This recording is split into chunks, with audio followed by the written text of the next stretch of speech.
Boom, we are alive, ladies and gentlemen. Thank you for joining us today. It's been a few days, but here we go with a little bit of a market breakdown. And I think you're going to enjoy this one. So just dive right in and take a look. So right out the gate, we got a nice 10 of extreme fear in the industry and sectors as a whole. So some of you had asked earlier, where does the data of fear come from? So the data sources here for alternative.me crypto fear and greed index comes 25% from volatility, 25% from momentum, 15% from social media, which they said almost is exclusively from Reddit, although it does work closely with hashtags from each for Bitcoin. They used to do survey, but they stopped doing that. Dominance and trends. So this is where they get the majority of the last on trends is actually coming from Google Trends for Bitcoin as well. So the overall fear and greed index is a relationship of each of those pieces of data, just as a heads up for those of you that had asked. Next thing, we of this huge chunk of supply that came into the market, represented by the orange line here, was LFG, or the Luna Bitcoin Guard or something like this. Luna Foundation Guard, that's what it was, that held 30-something thousand Bitcoin. All those came onto the market and sold overnight. And those were chewed up very, very quickly. It's actually quite amazing to see the market do such a great job of accumulation, when it actually kind of starts to bring us to part of our thesis here, which and why I'm still bullish on Bitcoin, even though the rest of the market might not bode very well. So this is the Federal Reserve balance sheet, and I've got it zoomed in currently between December and to where we are today. And here you go, December, this first run-up was between March 2020 and June 3rd. This is a massive amount of printing that took place. This was the COVID pandemic stimulus. This destroyed many foundational jobs, local community businesses, and really pushed a lot of capital into the tech sector. People were constantly always shopping online. Everyone learned how to use Zoom. So a lot of that money flooded straight into the tech sector. It was actually probably pretty easy to guess that would happen. And what we want to take a look at now is actually to where we are today. So in March, the Fed said we're going to ease. And now, just by them saying that they've eased and stopped buying, the market has fallen dramatically. So there's two things to this part of the story that is extremely important to understand. A, currency debasement via a government's ability, wanton printing to provide economic stimulus of any kind, is what has destroyed all of the currencies of the past. Not one single one. Not one of those has survived. So when we're looking at charts like this and we're thinking to ourselves, what are the potentials of different outcomes? We have to assume that the likely outcome is the eventual failure and collapse of the US dollar. Now, I don't think it's going to happen today. It'll probably be an extended cycle, just because of what how big the kind of US dollar meme currency itself has become, which is you could start entire podcasts and write probably entire history lectures in the future on the madness that's taking place right now. But what we want to focus on is the fact that all they had to do was cease printing, and we saw a very big collapse in Bitcoin's the stock market and kind of Bitcoin. But I think this is a bigger story here. So one of the things I wanted to do today in helping tell the rest of this story, aside from the massive amount of printing that governments are doing all around the world, is first off, we're working on building an indicator, which we thought was kind of cute. We've been investing in video games a lot recently, and what I like about it is it's got a lot of cute characters. So we decided to start adding cute characters to our technical breakdowns. So anytime you see a brown bear and a panda bear is actually marked an incredibly prescient time to be accumulating. So these are actually marked by a few other areas as well. Money flow, as you can see here, significant money flow coming into the market. You can see at the chart above here. It's a few other indicators as well. They will be given out for free to anyone in the private bear den, just like we did with the bear claw. But anyways, the point of this is, aside from the cute animal characters, is looking back in history. First off, again, each of these bears has represented a very great time to accumulate Bitcoin, which is where we are today. But more importantly, what I want to do is separate the difference between where I believe Bitcoin is and where I believe the S&P 500 or the NASDAQ is. So For those of you that don't know, the S&P 500 is a basket of some of the strongest companies in the United States, or in fact, these top 500 strong companies in the United States. Now, the bears are going to be irrelevant here because they're not designed to really work on anything else. It's just designed to work on Bitcoin, that particular one, because Bitcoin has a nice history here. As you can see, there's lots of bears here, and our little cute fox at the top actually represents sell signals on Bitcoin's chart. But nonetheless, what we want to do is go over here to the 3-day. Now we've got it still in log, which actually will make our story probably a little bit easier to tell. Ultimately, I think that the S&P 500 is up very, very high. And we had compared it in the past by using the monetary printing. So to bring kind of both of these stories together, here you can see the orange line, which is the monetary supply, and the S&P 500 in yellow. And the direct correlation between the market and the printing itself. Okay, so what's the point of understanding the market and the monetary supply? Well, Bitcoin in its early days, and I hope still today, is really based off a concept of trust, or I guess often here we could call it a lack of trust. So what we want to do here is, let's get rid of the M2 supply again. Okay, we'll actually stay here for now for the rest of this. So if we go back in Bitcoin's history, actually we'll put on log here, maybe it will help a little bit. Okay, here we go. Back in Bitcoin's history, we've got it on the 3-day time frame right now. What we can see is very important is that throughout all of this, throughout all of the bear market cycles, effectively the Bitcoin has had, where it's dropped 80%, the S&P 500, which we were just looking at, has basically only gone up. It has not had a correction, whereas Bitcoin has actually had multiple corrections and refound its bottom, its holders, and still found new buyers along the way. And as we go further and further into a moment of crisis, which is where we may be headed, and what I think is the most important part to talk about, is what happens during a crisis. Now, often a crisis is highlighted by extreme fear. And they're pretty much around the plate. The mainstream media is hyping fear. They're like a fear porn center. Like you want to go to fearpornhub.com, or that's CNN basically. So they've actually changed their name. The fear porn hub is CNN.com. And because of that, what you end up finding is a very disillusioned and rather not well thought out society. This actually has also happened many times in the past, and they're pretty well correlated to be, you could call it the cause to some degree, but it seems society makes the same choices over and over again. And as many times as we like to tell you to pay attention to history because it repeats itself, very few people seem to spend any time actually studying the history of things to know the problems that they might be, in fact, mistakenly repeating. So because of this, what we're going to do here is try to understand that, in my opinion, if you have a state-backed money, like the US dollar or the Russian ruble, and you have a non-state-backed money, like Bitcoin, which has largely been adopted based off public approval and the interest of those people who want to build and play with the technology, not a government, but a loose, decentralized collective of people who all share somewhat of a similar thought and interest value.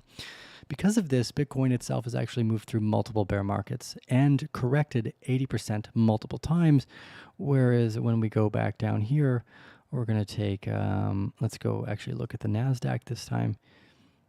Here is the... Oh, we're going to have to go to the week. There we go. Actually, we'll give both there. Should give both. Let's take it off log. There we go. Okay, so here is... Hey, actually, this indicator was pretty good for for the NASDAQ as well, but nonetheless, I should probably get rid of the little bears here in a minute. So here's the NASDAQ. Here's 2000. And here's where we are. So if you've been following us on Twitter, we've been sharing some of Michael Burry's tweets. And some of the sentiments around fear are very important to understand. Things like Sri Lanka right now are really important to keep an eye on.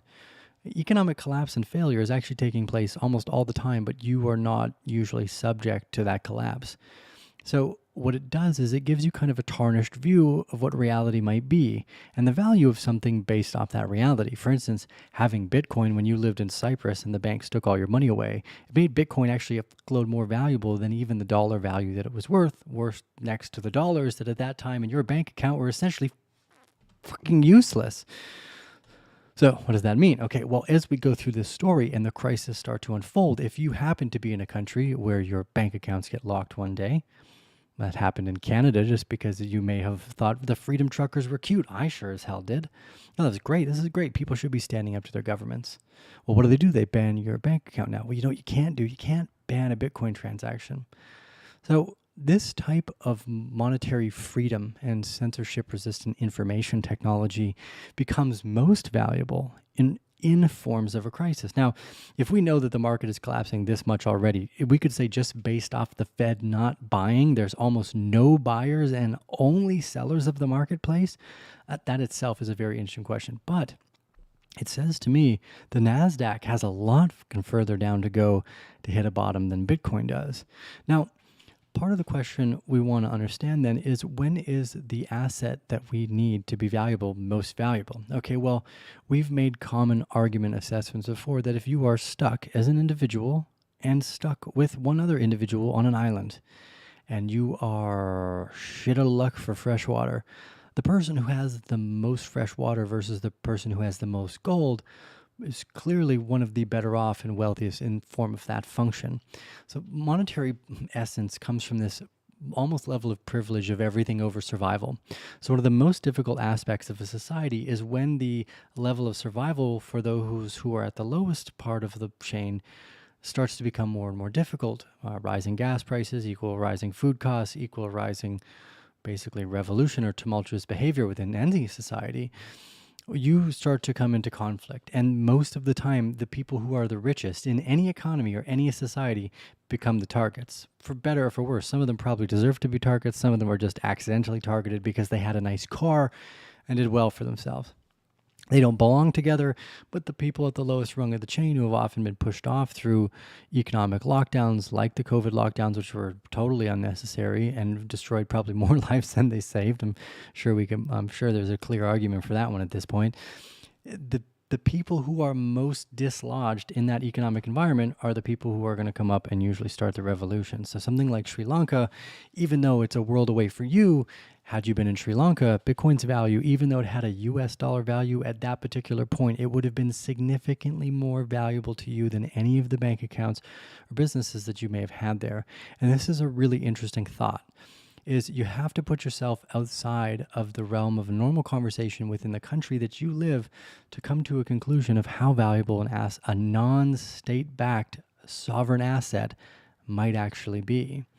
In fact, all state-backed assets are vulnerable for this particular reason. Had you been just some normal run-of-the-mill Russian with a Russian passport and a Russian PayPal account, you got the stick end of that carrot and stick offering simply because of a geographical longitude and latitude that you were born at. And this exists still today. Around the world, we carrot and stick people based off the longitude and latitude of their birthplace. So because of this problem, because of these state-backed assets that largely control so much of our freedom to move or even participate in commerce, technologies like this, market value is not even close to being discovered, because in the times of crisis, when the crisis reaches your shores, they will become the most valuable.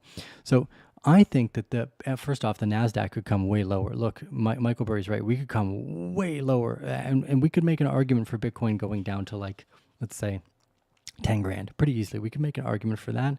I don't think there's too many scared holders in there now. Most of the people that are in that like larger category have enough money to withstand 5 to 10 years worth of bear market pretty easily.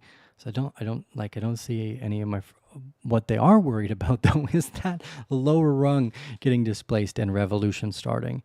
And in which case, when you have a societal contract breakdown, which often, again, happens through not just the reduction of price of the NASDAQ, but of the cost of consumer goods. So this is a very important story to understand. I haven't looked at these for a little while. Let's look at nickel. Nickel did some crazy shit the other day. It went up to like $1,100. It's back down at $625, but it's still notably higher almost 3 times higher than it was, or sorry, 2.5 times higher than it was in January of 2020. Wheat, which is a pretty important commodity, is back near its highs. Although we don't have much more data on wheat in this particular chart. I'm not really a commodities trader, or I'm not too interested in them normally. I like technology. Here we see Brent oil again at peak highs. Last time we had a high here was 2008, and then again in 2011. Very quick collapse. And this is actually, I believe, where we went negative on oil prices, but that won't show on Brent oil because it's not futures contracts. But yes, there was a moment when we went negative with oil here, just because no one was buying it when they first locked down the economy, and it went to like negative $100 or something due to storage costs. The energy index is probably one of the best ways to look at the economy as a whole. I wish I had more value here, but this is all they give us for the Dow Jones Energy Index. Maybe I'm looking at an older commodity. Maybe I don't have the newer one or something here, but when energy is higher, pretty much everything else costs more. Your ability to produce something is largely based off energy. So anytime you see a rise in energy costs, you're seeing ultimately a rise in cost of everything, especially from April 2020, you're 570% increase in energy costs, basically straight up. Let's see where else we got going on here. Oh yeah, here's index on grains. Now, grains have actually made new highs again until just recently. And this is the stuff that's the most worrying. So I'm going to finish this story, I promise. It's not just all roundabout windmills of energy and food costs going more expensive. Look at the agricultural index. It's just hyperjacked. Here's 2020, March 2020. Boom, 124% in costs for agriculture. That's important. Someone might think that where we get food is probably pretty important. So where does this take us over time? What does this mean for, largely we want to know how well our assets are going to do, but I think in this story here, it's important to understand what our assets can do as well, right? Some assets are more functional than others. Many assets you will have to leave behind depending on the social contract of each of the places that you might be living in, depending on what happens there. Now, what that looks like in every country is going to ultimately be different, right? Living in Argentina is clearly different than living in Mexico, than living in Sri Lanka, than living in China, right? Than living in any other of the countries that are out there, the political stability and the stability of their currency. Yet Bitcoin here just keeps bumping along, doing its own thing. And I think that as people become more savvy to what investments can do, they'll realize how much Bitcoin is actually worth. I think it is massively undervalued still today. The governments and banks, time and time again, have all made the same corrupt mistakes, and it all ends up screwing the same people over, usually the people who are the poorest. And then that ends up in a revolution of some kind. Yes. We got to figure out a better economic system. And one of the fun parts here is technology seems to be doing that. Non-state-backed identity, non-state-backed money. There's a way to build reputation and sovereignty through participation, I feel. So I'm actually looking at Bitcoin as extraordinarily undervalued right now. I want to go back to our daily chart here. Probably get out of the philosophical for a minute. Again, the point, just as a closing point here, is Bitcoin's price today versus Bitcoin's price when there's a crisis in your environment is going to be drastically different. Because at that moment, holding Bitcoin versus holding whatever currency of whatever country you happen to be in is going to seem like the fucking genius thing to do, because a ledger you can take with you. I mean, even apes, right? Some of this stuff is a really interesting conversation. So the mobility of an asset is extraordinarily important in times of crisis. And I think that as time moves on with these heightened wheat and food and energy and pretty much everything costs, we're going to see more crisis, and we're going to see more collapse of currency as debt continues to have mounted over the last few years and as they continue to increase interest rates. Okay, so this was kind of a fun one I wanted to share too.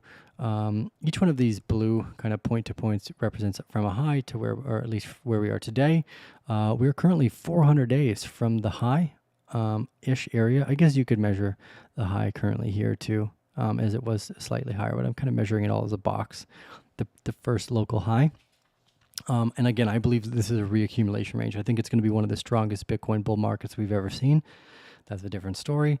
More importantly, what I wanted to focus on here was the time. So from Bitcoin's top in 2017 to the very bottom of 3,500 was 370 days. From the local top again here to local bottom was approximately 260 days. From local top to local bottom, I think right around 400 days.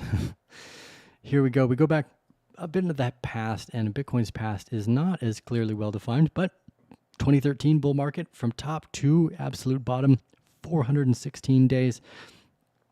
It was only the two previous market cycles before, and actually you could measure these all as really small market cycles to some degree. I mean, to some degree, we could make an argument that this at 58 days was a market cycle, and this at 58 days was a market cycle. This was likely due to reduced movement of supply and just a rapid shifting economic market of where people could buy and sell Bitcoin effectively, new tech coming online. And since then, we've been getting extended. So each one of these was 68 days, 170 days, 90 days, and then 400 days. And this is really where it started to get a lot longer, or at least hit this around the 400 days from top to bottom. And here we are now at around 400 days, likely from top to market bottom.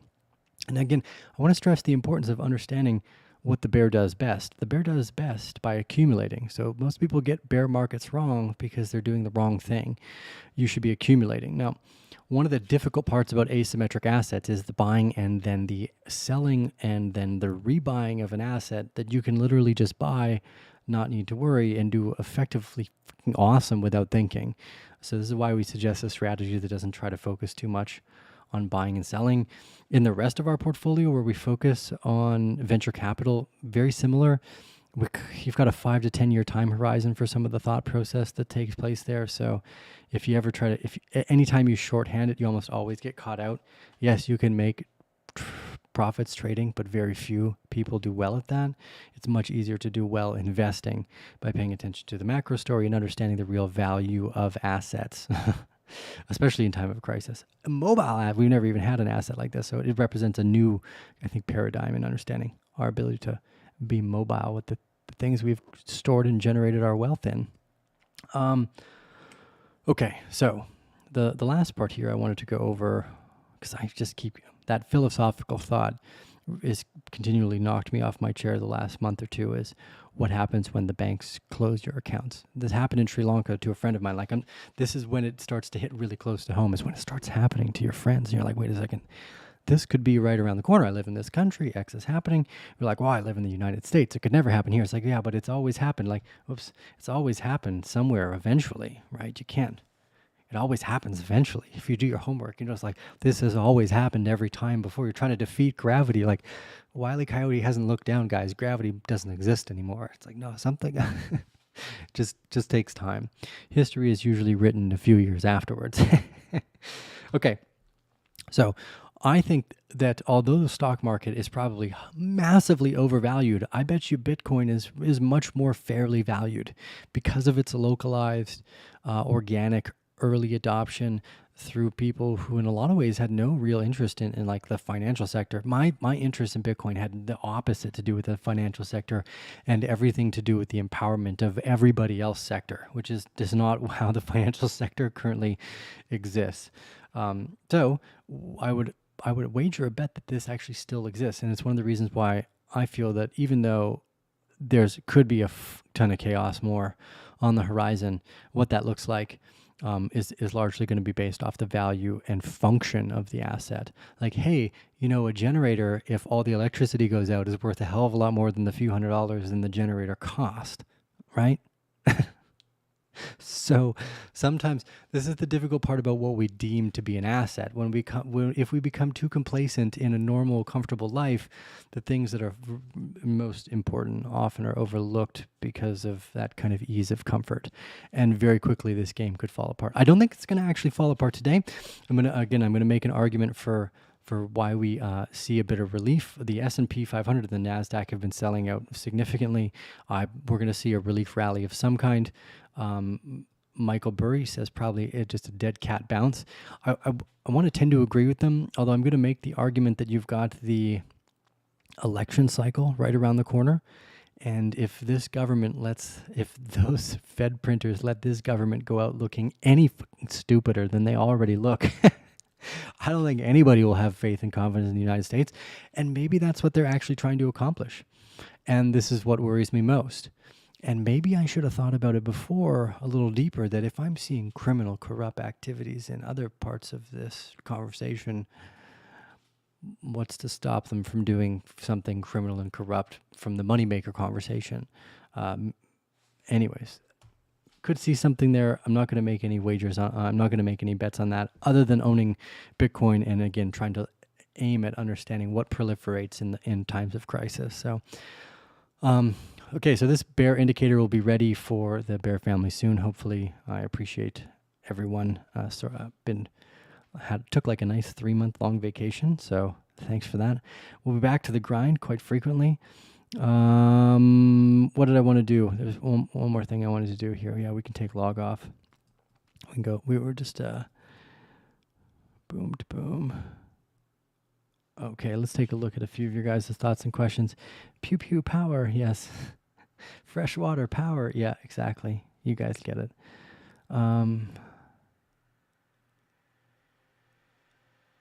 Monkeypox now, yes, exactly.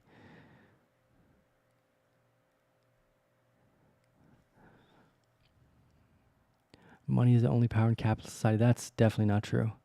Blackmail seems to work relatively well based off what I've seen from the evidence on the out there. Anyways.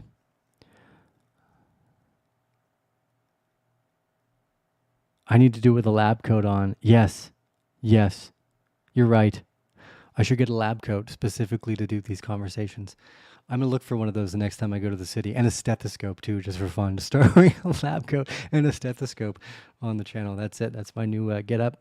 That's what we're going for. Dr. Tio. That's right.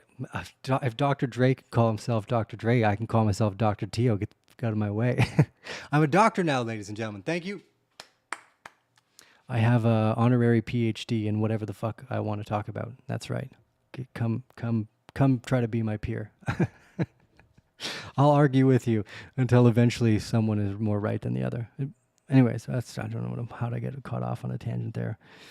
Let's see. Greatest power of the mind. They don't care about Biden's reputation. Yeah, that's a fair assessment of the situation so far. I can definitely see that.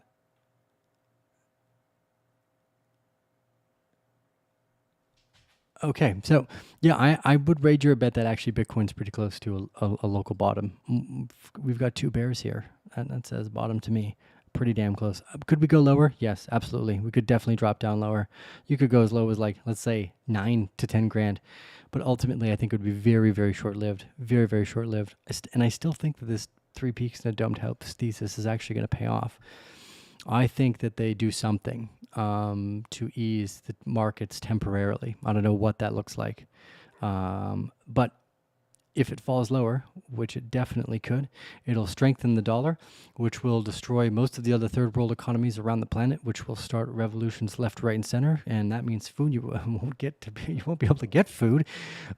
India recently decided to stop sending out wheat or grains or rice or something like this, or corn, I don't know, one of their commodities. They're no longer importing oil out from Russia to most of the countries. It's made oil extremely expensive. And you have a government that doesn't even know what the inflation comes from. So, yeah, clearly it's the US dollar is likely doomed. And in this catastrophe of the assets, if you go back to the Weimar Republic and you look at kind of what was taking place there, you'll start to note that one of the key kind of things that happens first is the prices start to fluctuate.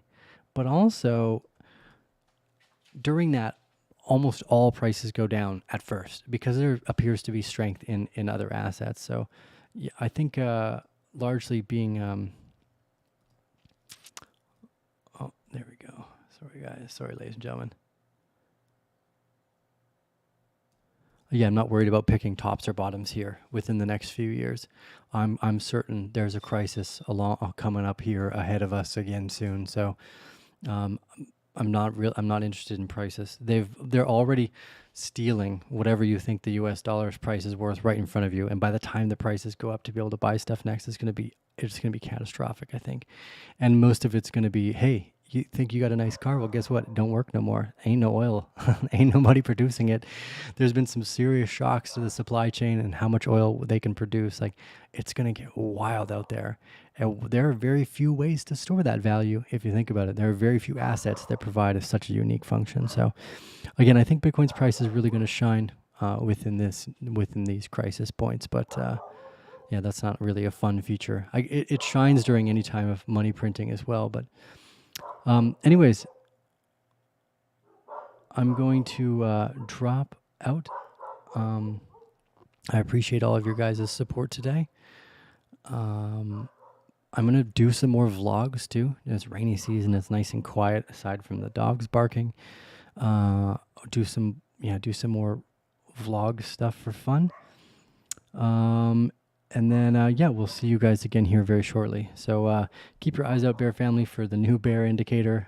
We're working on it. Hopefully done this week. And we got some other fun stuff coming up for you guys as well. Oh, yeah, actually, there is one more thing I wanted to do today. Thanks for reminding me, self. I wanted to go to Kiva. So for those of you that don't know, Kiva is a 501(c) nonprofit organization that gives out loans to underbanked, underserved entrepreneurs around the world. And we think this is a great platform. So we try to highlight it on every few of our shows. What's fun, if you go down to the links down below, arcanebear.com/Kiva. That's not the button I want to push here. Impact, yeah. You can actually join the Arcane Bear team, which is kind of fun. And together as a team, we have now lent out $26,400 to entrepreneurs all around the world. So just for fun, I realized that there was some money that had been sitting here. Another $2,300 we can re-lend out. So after you lend the money to the entrepreneurs, they re-lend that money, or they pay you back, and then you can re-lend out that money. So I'm going to go here to. We usually let's go back to the front page. Their front page is sometimes a little bit easier to navigate from. Okay, here we go. Lend.